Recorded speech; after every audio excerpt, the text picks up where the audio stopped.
Welcome to Concrete Block, the podcast where we dive into the latest news and current events shaping our world. I'm your host, Walter, and I'm glad you're joining us today. As we get started, let's take a look at a developing story that's caught our attention. Tensions in the Middle East have escalated significantly with the recent outbreak of conflict between Israel and Iran. The situation is complex, with multiple factors at play, and it's essential to understand the context behind these events. According to reports, Israel has launched airstrikes on Iranian targets, citing concerns over national security and the potential threat posed by Iran's nuclear program. However, some experts argue that this escalation is, in part, a consequence of the U.S. withdrawal from the 2015 nuclear deal with Iran, which had previously capped Iran's nuclear program under heavy surveillance. The aftermath of this decision has seen Iran accumulate more highly enriched uranium, sparking fears about the potential for nuclear weapon development. It's crucial to acknowledge that there are different perspectives on this issue.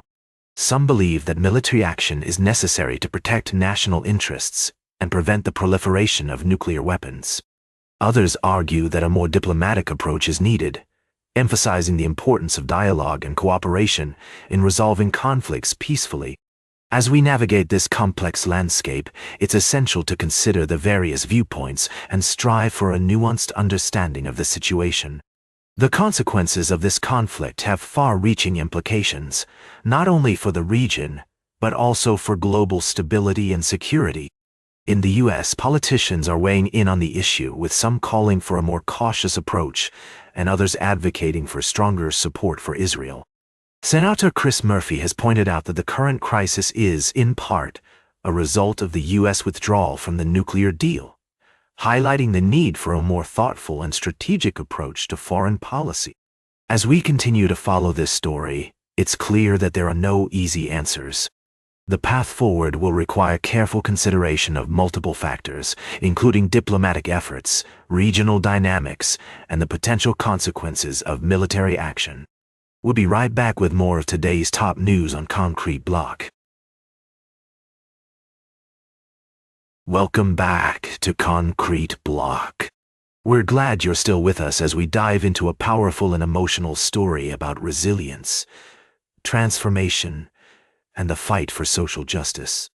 Today, we're going to share with you an interview with Sharon Risher, a chaplain who lost her mother in the 2015 mass shooting at Mother Emanuel Church in Charleston, South Carolina. Sharon's story is one of incredible strength and courage as she navigates the darkest moments of her life and finds a way to turn her pain into purpose. She shares with us her journey from feeling overwhelmed by anger and grief to becoming a prominent advocate for gun violence prevention and social justice. Through her work, Sharon has met countless people from all walks of life who share her passion for creating a better world. One of the most striking aspects of Sharon's story is her willingness to confront the complexities of the issues she's fighting for. She acknowledges the challenges of finding common ground with those who may hold different views, but she remains committed to the importance of empathy and understanding in bridging those divides. As she says, when you start to see people as people and not as the worst thing they've ever done in their lives, then you're able to do for other people. And in doing for other people, you heal yourself. As we listen to Sharon's story, it's clear that her experiences have had a profound impact on her life and her perspective. She talks about the growth she's experienced over the past 10 years, from feeling like she had to be constantly busy to prove herself to learning to prioritize self-care and saying no when necessary. It's a powerful reminder that taking care of ourselves is essential to creating meaningful change in the world.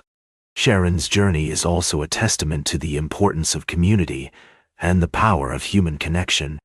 She talks about the friends she's made through her advocacy work, people from all over the country who share her commitment to social justice. It's a reminder that even in the darkest times, there are always people who care and who are working towards creating a better world. As we reflect on Sharon's story, we're reminded of the importance of empathy, compassion, and understanding in creating positive change. Her experiences serve as a powerful example of how one person can make a difference, even in the face of overwhelming adversity. Stay tuned for our final story of the day, right here on Concrete Block. Welcome back to Concrete Block. We're coming to the end of today's show, but we've got one more important story to dive into. As you may have heard, tensions between Israel and Iran have been escalating, with a recent Israeli strike hitting Iran's Natanz underground enrichment plant. According to the International Atomic Energy Agency, or IAEA, the strike directly hit the plant, causing significant damage. Now, let's break it down. The IAEA initially reported that the strike had only indirectly hit the underground plant, but after further analysis of satellite imagery, they've revised their assessment.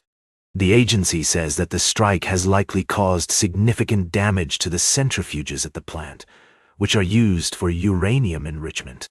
It's worth noting that this development has sparked concerns about the potential for nuclear proliferation in the region.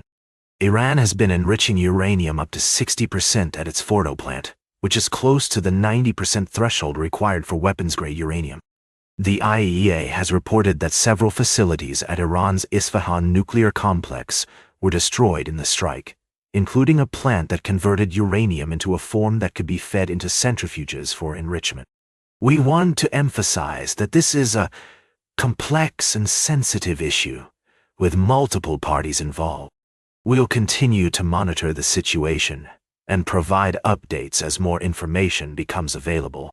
It's essential to approach this topic with nuance and understanding, recognizing the different perspectives and interests at play. In the meantime, we encourage our listeners to stay informed about global events and to seek out credible sources of information. As always, we strive to provide balanced and unbiased reporting here on Concrete Block. That's all for today's Concrete Block.